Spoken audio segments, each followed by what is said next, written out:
Israel பிரதமர் Benjamin நெதன்யாகுவை விரைவில் கொல்லுவோம். Iran பகிரங்க மிரட்டல்.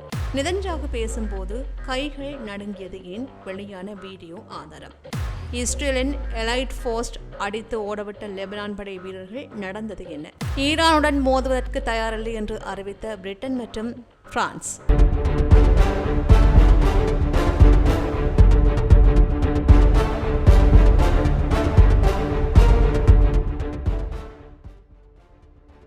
இஸ்ரேல் ஈரான் மோதல் தீவிரமடைந்துள்ள பின்னணியில் ஈரான் உளவுத்துறை அமைச்சகம் இஸ்ரேல் பிரதமர் பெஞ்சமின் நெதன்யாகுவை கொல்லப்போவதாக ஹீப்ரு மொழியில் எச்சரிக்கை வெளியிட்டுள்ளது.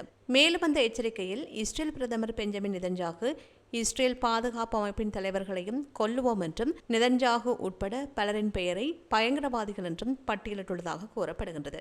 இதற்கிடையில் ஈரானில் உள்ள விமான தளங்கள் அனைத்தும் மூடப்பட்டிருக்கின்றன. அத்தியாவசிய தேவையின்றி அந்த நாட்டுக்கு செல்வதை தவிர்க்குமாறு உலக நாடுகள் தங்கள் நாட்டு பிரஜைகளுக்கு அறிவுறுத்தி இருக்கின்றது. குறிப்பாக இஸ்ரேல் மீது தாக்குதல் நடத்தியதை தொடர்ந்து பதில் தாக்குதல் நடத்த வாய்ப்பிருப்பதால் முன்னெச்சரிக்கையாக தனது வான்வழி தடத்தை தற்காலிகமாக மூடியுள்ளதாக ஈரான் அறிவித்துள்ளது.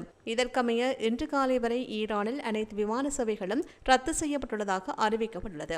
இதேவேளை ஈரானில் நிலவுகின்ற பாதுகாப்பற்ற சூழலை கருத்தில் கொண்டு மக்கள் அங்கு அனாவசியமாக வெளியில் நடமாடுவதை தவிர்க்குமாறும் அறிவுறுத்தப்பட்டுள்ளது. அடுத்து இஸ்ரேல் அடுத்தடுத்து பின்னடைவுகளை சந்தித்து வருவதாகவும் ஒரு தகவல் வெளியாகி இருக்கின்றது. இப்படிப்பட்ட நிலையில்தான் இஸ்ரேல் பிரதமர் பெஞ்சமின் நெதன்யாகுவிற்கு கைகள் நடுங்கும் வீடியோ ஒன்று இணையதளத்தில் தற்போது வைரலாகி வருகின்றது. லெபனானுக்கு நுழைய முயன்ற இஸ்ரேலின் எலைட் ஃபோர்ஸ் சிறப்பு படை பிரிவு பின்வாங்கியுள்ளது. நேற்று லெபனான் உள்ளே ஊடுருவி தாக்குதல் நடத்த முயன்றுள்ளது இந்த இஸ்ரேலின் எலைட் படைப்பிரிவு. அவர்களை தடுக்கும் விதமாக லெபனான் படை வீரர்கள் பதில் தாக்குதல் நடத்தியிருக்கின்றார்கள். தரைவழி தாக்குதல் பெரும்பாலும் ஈரான் மற்றும் ஹிஸ்புல்லாவின் ஸ்டைலாக அமைகின்றது. அதை இஸ்ரேல் செய்ய முயன்று அடிவாங்கியுள்ளதாக விமர்சிக்கப்படுகின்றது. ஹிஸ்புல்லாவுடன் நடந்த சண்டையில் 8 இஸ்ரேலிய வீரர்கள் கொல்லப்பட்டார்கள். மீதமிருந்த வீரர்கள் என்ன செய்வது என்று தெரியாமல் அங்கிருந்து ஓடியுள்ளதாக ஈரானிய ஊடகங்கள் செய்தி வெளியிட்டிருக்கின்றன. இஸ்ரேலிய வீரர்களை துப்பாக்கியால் தாக்கியும் கையால் அடித்தும் கையறை குண்டுகளை வீசியும் ஹிஸ்புல்லா படை வீரர்கள் கொண்டுள்ளதாகவே லெபனான் தரப்பு செய்திகளும் கூறுகின்றது. இதனால் பயந்த இஸ்ரேல் வீரர்கள் வேறு வழியின்றி லெபனானிலிருந்து வெளியேறியுள்ளார்கள். லெபனானில் இருக்கின்ற தெற்கு எல்லை பகுதியை ஊடுருவ முயன்று இஸ்ரேல் தோற்று ஓடியுள்ளதாக கூறப்படுகின்றது. வடக்கு கிழக்கு எல்லை கிராமமான அடேஷியாவிற்குள் நுழைய முயன்ற இஸ்ரேலிய வீரர்களை திரும்பப் பெறும் நிலை ஏற்பட்டுள்ளதாக கூறப்படுகின்றது. தரைவழி தாக்குதலை செய்ய முயன்று இஸ்ரேல் தோற்றுள்ளதாகவே ஹிஸ்புல்லா தரப்பு தகவல்கள் கூறுகின்றன. இப்படிப்பட்ட நிலையில் தான் இஸ்ரேல் பிரதமர் பெஞ்சமின் நெதன்யாகுவிற்கு கைகள் நடுங்கும் வீடியோ ஒன்று இணையத்தில் வைரலாகி இருக்கிறது. ஈரான் லெபனான் உள்ளே தாக்குதல் நடத்துவது பற்றி நெதன்யாகு நேற்று பேட்டியளித்தார். அந்த பேட்டியின் போதுதான் அவரின் கைகள் நடுங்கியது. பார்க்கின்சன் நோயால் பாதிக்கப்பட்டவரின் கைகள் நடுங்குவது போல அவரின் கைகள் இங்கும் அங்குமாக மாறி மாறி நடுங்கியதை காணொலியில் பார்க்கக்கூடியதாக இருந்தது. அவருக்கு உடல் ரீதியாக பாதிப்பு எதுவும் இருக்கின்றதா அல்லது மன ரீதியாக பாதிப்பு ஏற்பட்டுள்ளதா என்ற குழப்பமும் இதனால் ஏற்பட்டிருக்கின்றது. இது சமூக வலைதளங்களில் பல விமர்சனங்களையும் உருவாக்கி இருக்கின்றது. மறுபுறம் லெபனான் மீதான இஸ்ரேல் தாக்குதலால் 12 லட்சத்துக்கும் மேற்பட்ட மக்கள் அகதிகளாக தஞ்சம் புகுந்துள்ளதாக லெபனான் தற்காலிக பிரதமர் நஜீப் மிகாதி கவலை தெரிவித்திருக்கின்றார். இஸ்ரேலும் ஹிஸ்புல்லாவும் உடனடியாக போரை நிறுத்த வேண்டும் என்று அவர் அவசர கோரிக்கை விடுத்திருக்கின்றார். இஸ்ரேல் மீதான தாக்குதலுக்கு ஐரோப்பிய நாடுகள் கடும் கண்டனமும் தெரிவித்திருக்கின்றன. மேலும் போர் பதற்றம் காரணமாக லெபனானில் உள்ள தங்கள் நாட்டு குடிமக்களை இங்கிலாந்து, ஜெர்மனி போன்ற நாடுகள் சிறப்பு விமானங்கள் மூலம் அழைத்து வரும் பணிகளையும் ஆரம்பித்திருக்கின்றது.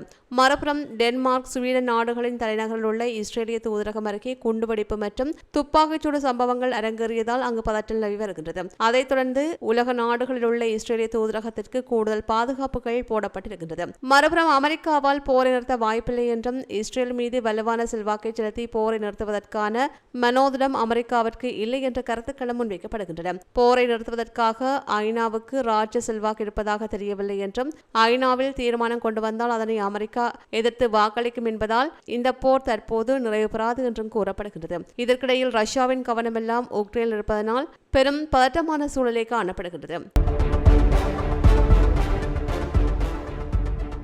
இந்நிலையில் தான் மத்திய கிழக்கு நாடுகளுக்கு ஈரான் ஒரு இறுதி எச்சரிக்கை கொடுத்திருக்கின்றது. காசா மற்றும் லெபனான் நடைபெறுகின்ற இந்த ஆக்கிரமிப்புக்கு எதிராக இன்று இஸ்லாமிய நாடுகள் ஒன்றுபடாவிட்டால் நாளை மற்ற இஸ்லாமிய நாடுகளின் பக்கம் இஸ்ரேல் திரும்பும் என்று ஈரான் அதிபர் ஒரு பகிரங்க எச்சரிக்கையை விடுத்திருக்கின்றார். அடுத்ததாக ஈரானின் தாக்குதல்களிலிருந்து இஸ்ரேலை பாதுகாப்பது தொடர்பாக G7 நாடுகளின் தலைவர்களுடன் அமெரிக்க அதிபர் ஜோ பைடன் அவசர ஆலோசனையொன்று நடத்தியிருக்கின்றார். அமெரிக்காவும் G7 நாடுகளும் இஸ்ரேல் மீதான ஈரானின் தாக்குதலுக்கு கடும் கண்டனம் தெரிவித்திருக்கின்றன. இஸ்ரேலுக்கு முழு ஆதரவு அளிக்கப்படும் என்றும் அதன் மக்களை பாதுகாக்கவும் அமெரிக்கா உறுதியளித்துள்ளது. அமெரிக்கா உள்ளிட்ட பல்வேறு நாடுகள் ஈரான் மீது பொருளாதார வர்த்தக தடைகளை விதிக்கலாம் என்றும் கூறப்படுகின்றது. இருந்தபோதிலும் ஈரான் மீதான தாக்குதலில் அமெரிக்காவுடன் பங்கேற்க மாட்டோம் என்று பிரிட்டன் மற்றும் பிரான்ஸ் நாடுகள் திட்டவட்டமாக தெரிவித்துள்ளமை பெரும் பரபரப்பை ஏற்படுத்தியுள்ளது. ஈரான் மற்றும் இஸ்ரேல் நாடுகளுக்கிடையே போர் பதற்றம் அதிகரித்திருக்கின்ற நிலையிலேயே ஈரான் மீது தாக்குதல் நடத்த அமெரிக்கா திட்டமிட்டுள்ளதாக கூறப்பட்டது.